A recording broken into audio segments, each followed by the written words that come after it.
here with the lovely Regan Goins. And did I say that right? You did. Goins. Okay. Mm-hmm. Good. I can only imagine what things people have said. Oh, yeah. I'm pretty sure my mother doesn't even know how to say our last name, so it's okay. Nice. Yeah.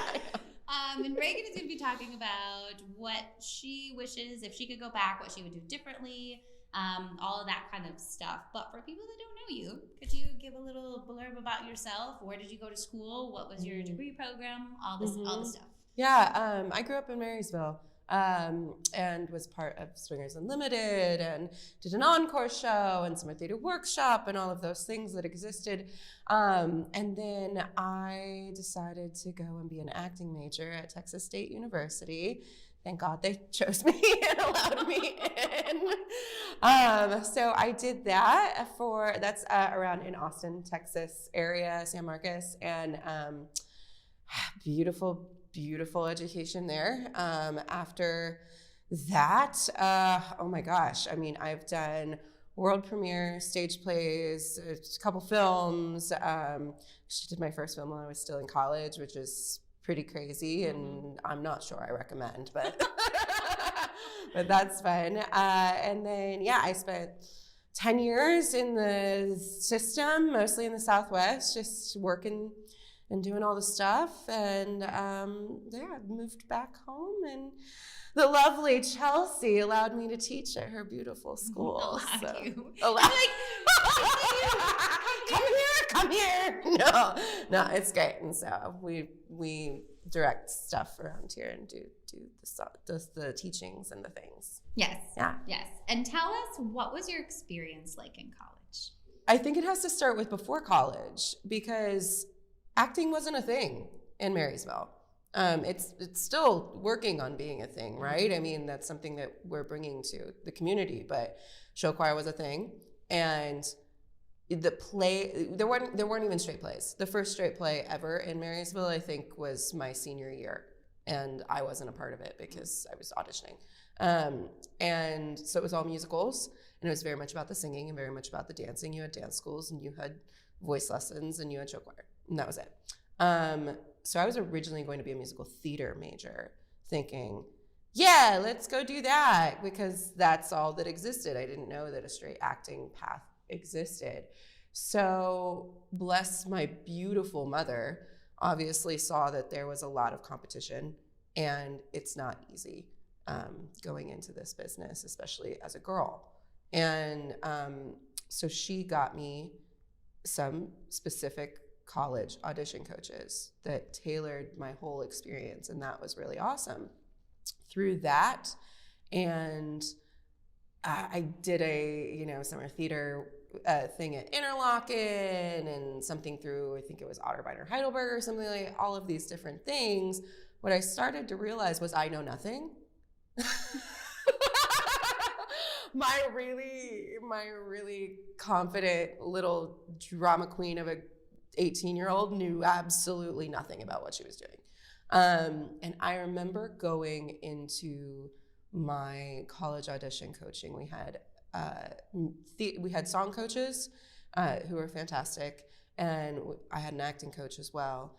And with my song coach, it was really humbling and a good thing that they were heavily unimpressed with me. And I was like, what is this? I don't understand. I get the solos in show choir. I have all the leads in the plays. I go and work at Columbus Children's Theater. I don't know what I'm doing. And then I walked into the acting rooms, and my beautiful, beautiful acting coach, Adria, she has her master's in Yale. She understudied Meryl Streep's daughter on Broadway. Like, she's just an amazing actress and also an amazing human being. I was so scared to be in a room with her doing that stuff, doing specifically the acting stuff, because I had no idea what I was doing. And I was suddenly aware that I had no idea what I was doing, which I think is the super scary part. So she's a miracle worker. She helped me immensely. And then I went to Unifieds. I don't know if they have Unified kind of auditions for straight music paths and stuff like that. But it's basically a huge cattle call in either New York or Chicago. I went to the Chicago one where all the schools come and you sign up and you have less than 2 minutes and here you go, and maybe you'll get a call back and maybe you won't, and you're just running around like crazy. And I was going to my BOCO dance audition, Boston Conservatory dance audition. I stepped in this elevator and there was this older gentleman in the elevator. My mom's with me, of course. And he just said, "Hi, how are you? Are you okay? Like, how's it going?" Because it's insane to go and audition for hundreds of schools. I applied to, I think, 30, 35 schools. Right? It's crazy. Yeah. But that's what you have to do when you're trying to be a freaking musical theater major. And a girl. And so he was just so kind and just asking me what's going on and all that stuff. And I'm like, I gotta go to a dance audition, dude. Like, sorry, gotta go. My mother creepily followed him to his room. He had a camera in his hand, which meant that he was some sort of adjudicator, and creepily followed him to his audition room and found out that he was the Texas State acting head. His name is Michael Costello, and he is a mentor. That man. That man. But she followed him because she was like, that man is going to take care of the kids that he's in charge of. And in an industry that is built to break people. She just knew, she was like, the fact that he asked you, how are you doing? Are you okay? All of this stuff. So I was not going to audition at all for any straight acting paths because I thought it was horrible and I didn't know what I was doing. And so I come out of my BOCO dance audition and my mom's like, "You've got an audition in 15 minutes. Go change into your stuff. It's straight acting. Do you have your Shakespeare monologues ready?" And I'm like, what? Because you only prepare Shakespeare in musical theater for really strange circumstances. You're normally not going to do it. And I'm like, okay. And I was auditioning for the Texas State Musical Theater program. Like, I knew all of that stuff, but walked in and I did my 2 contemporary monologues. And I'm pretty sure like the breakdown said to do your Shakespeare because Michael very nicely said, "Oh, do you have a Shakespeare one that you can do for me?" And I'm like, "I think so." Sure. So I did them. I walked out and, got a call back, went to the school, all of that good stuff. And it was gorgeous, beautiful. And I remember walking into the in-person auditions at Texas State. My resume didn't have a single straight play on it. It only had musicals. And my voice professor, my future voice professor, Melissa Grogan, pointed that out. She's like, "So I'm just curious, how do you're coming in for an acting program. This isn't the musical theater audition." I'm like, And she's like, "There's no straight plays on here. There's only musicals. Do you love musical theater more? Like, what's that about?" And I'm like, straight plays don't exist where I live. They just don't. And at that point, I'd kind of come to the conclusion of straight acting is what I'm really terrified about right now. Yeah, am I the best singer? No, but I feel confident singing. It's fine, whatever. Yeah, am I the best dancer? No, but I feel confident dancing. It's cool. You stick me in with a monologue, I freak out. And I wasn't a person to freak out. So I was like, I think I want to try this because it's what I'm weakest at and I'm really nervous about it. And so let's try this. Got into it. Yep, cool. One of 2 out-of-staters at the time. And yeah, it was an amazing experience. Incredibly humbling. Changes you as a person so much. You're dealing with insecurities. Everyone's gorgeous. Everyone's talented. And trying, when you didn't plan to go a straight acting path and then go into it, and then how do you do that? And all of the same pressures that I'm sure you experienced of like, what am I going to do in my summer months, and what am I going to do after college, and do I have this all lined up, and where am I going to move, and blah, blah, blah, blah, blah, all of that stuff. It was really crazy, but it was a really beautiful experience. That's awesome. Yeah. Could you talk a little bit about the difference? Because I feel like people would just be like, oh, acting is acting, right? Like whether it's straight theater, musical theater, and stuff like that. And you've obviously delved very deep into that. And so could you talk a little bit about the differences between those? Yeah, I mean, you can fill a 4-year program with just acting. Isn't that crazy? And I mean, characterization, movement classes, realism, farces, comedic, dramatic, film, TV, stage, clowning work. Like, it's amazing the different things that you can do. So musical theater, I find the material is written very differently than straight plays.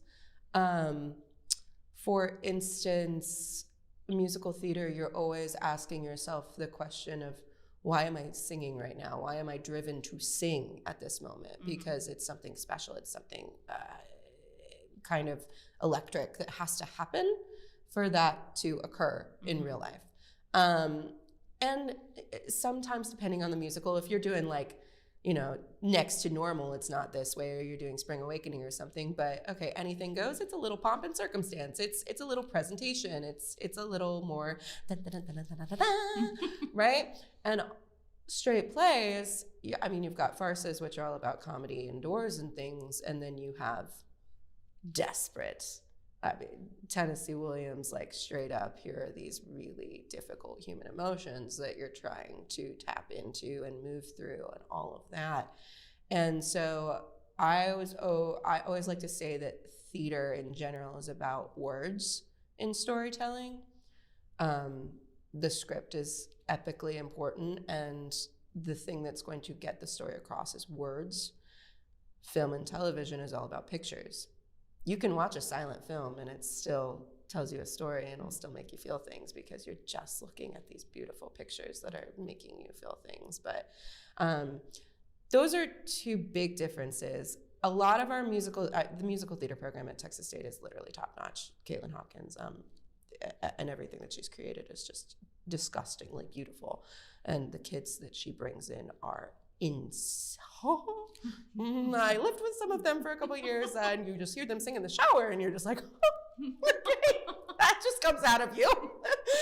And then they're dancing at in the kitchen, and you're just like, yeah, you did a full-on 4 pirouettes without even thinking, all right, fine, it's fine, everything's fine.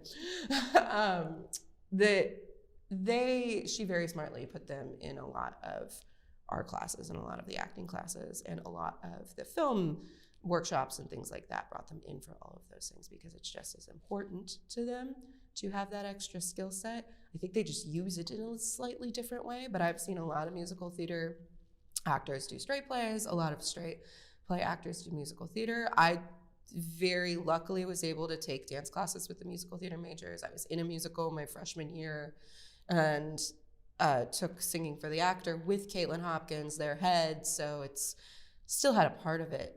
But yeah, they're just two very, they're very similar tracks with very specific nuances. And because what advice would you give if someone was really struggling with the acting in their singing?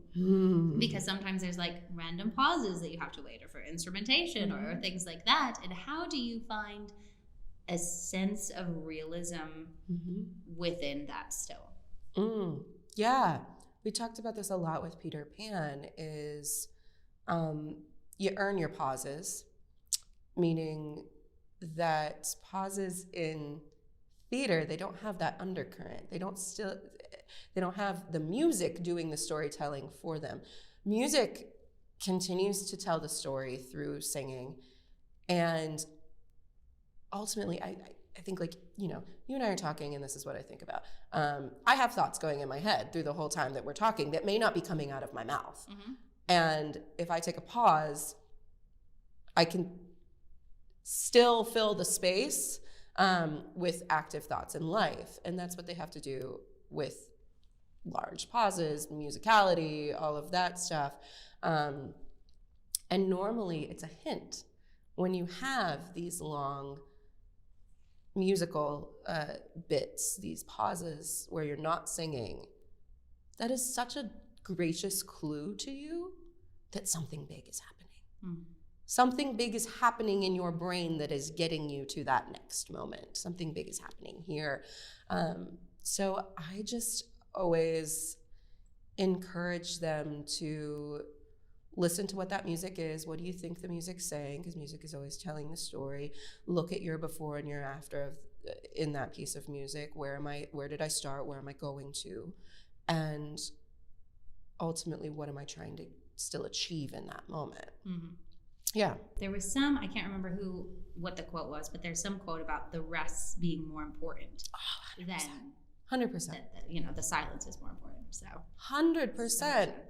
That's why film works, right? Because you can literally zoom in on Meryl Streep and she's not saying a darn thing, and but she can sit there for a minute and not move, and you're just looking at the micro movements of her face and what's going on in her head, yes. And it's stunning. Right. Mm-hmm. Right.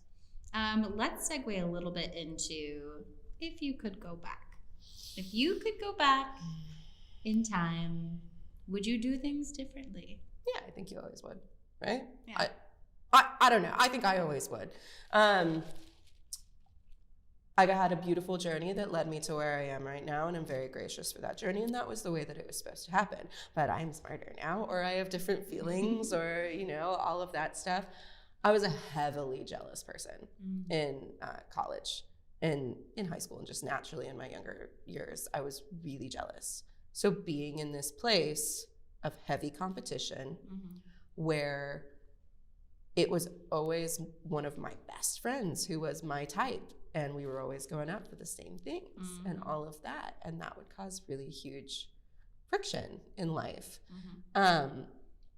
And so I think learning how to navigate that better would have been a good idea, whether that is recognizing your own worth, also recognizing that you can't control everything. This business is a game of luck. No matter how hard you work on something, no matter how good you are, you step in that room, and if you're too tall, or you're too short, or you have a different hair color, or you have this, or blah, blah, blah, blah, blah, blah, blah, blah, whatever, it can go on. Not getting that part.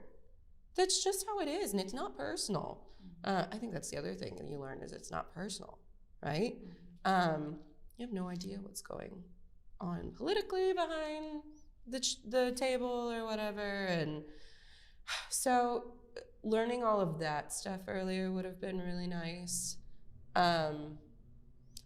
Understanding that there is no one form of success would be really lovely, because I think we all go in there, and especially if you're going through a musical theater track, you think Broadway.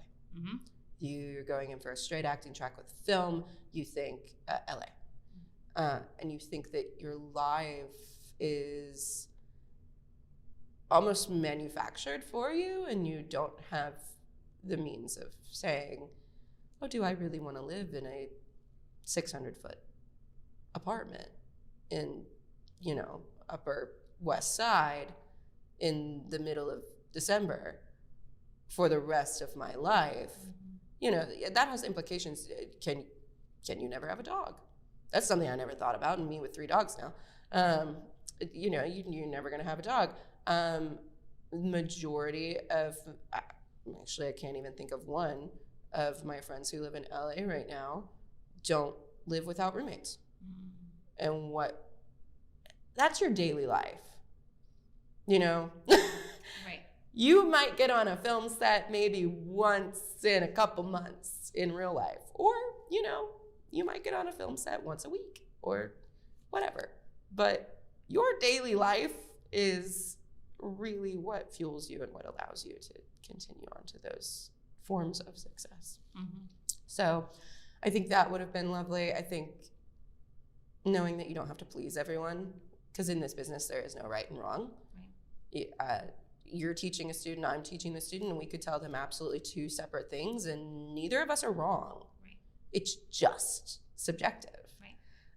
And when you have 5 professors who all have subjective ideas about what is good and what is bad and what they like, and you can't please everyone. So that's really important. And oh my God, I loved what you said so much. And this didn't even occur to me until I heard it about let go of the gen eds and all of that stuff. Because I was just like you. I was like, okay, we got to get the A's and we got to do this and blah, blah, blah, blah, blah, and whatever. And I'm thankful that that's relatively easy for me. But yeah, I spent so much time like going to these classes that I'm like, why am I doing this? I could be not stressing out and learning my lines and actually have time for like fun later because it's just ridiculous. Right. Yeah. So those are a couple of the big things. And I think just everything that you think is going to happen and everything that you think is going to be, it might not. And that's just as okay as if it were to happen. My journey has been exponentially different than I ever would have imagined. And when you hit a certain age, you're just like, God, I just want to be happy most of the time. It doesn't matter if like my name's up in like I did that. Cool. I went to the premieres. I achieved my dream at 20. Amazing. It is. It's beautiful. But I still have so many years left to fill with that. And I don't want it, to me, happiness is not feeling inadequate because you're not doing the next thing and you're not doing the next thing and you're not doing the next thing. Happiness is figuring out, hi, I like this during the day. Right. And that's pretty cool. Right. And the different sacrifices, are you willing to give this up? Do you want this? Do you want this? And everybody's different. And it's, yeah. And in college, just being able to try out all of those things so you might have a sense of that when you leave, but also you're going to change and you're going to move. And it's, I think just being open to everything. Yeah. And part of the problem, I feel like, with the gen eds in college is like, you have deadlines. And there's, you have a grade and you have a quiz, so it puts this pressure. Whereas you're like, well, I could practice more, but is there a deadline? Is there a grade for that particular thing? Or, and then it's very difficult to try to have the mindset of like, oh, okay, priorities and this and that, because our whole lives in school, we're grown up to respect those deadlines and prioritize those things and grades. Yeah. So. This little letter that exists it doesn't even exist on a piece of paper anymore. It exists online in the, in the world that literally no one's going to look at. I don't know. I think that's a big thing for our industry that we're kind of lucky. No one's going to look at your diploma. No one's going to look at any of that. Yes, well, some like specific theaters appreciate you more if you have a master's or, okay, cool. Yeah, sure. But that also just means you have more training. And that's what they really care about. It's not the fact that you like have this magical master's degree paper thingy. So yeah, gen eds were don't do them. Yeah, students, they're stressing out so much about standardized testing. And it's just so hard because I'm like, oh man, like that did not even matter. I mean, in some pathways it does, I think, but especially if you're going into something arts related. I can tell you, one of my very good friends, I know what he got on his standardized testing, and it is not what was accepted at Texas State. Guess what? He got in because he did a bomb audition. Awesome. And if they want you, they'll take you. Right. They'll figure it out. Matters. Right. I want you to imagine what it would be like if you had so much focus, so much zen, so much peace, so much calmness, and so much excitement at the same time before a performance.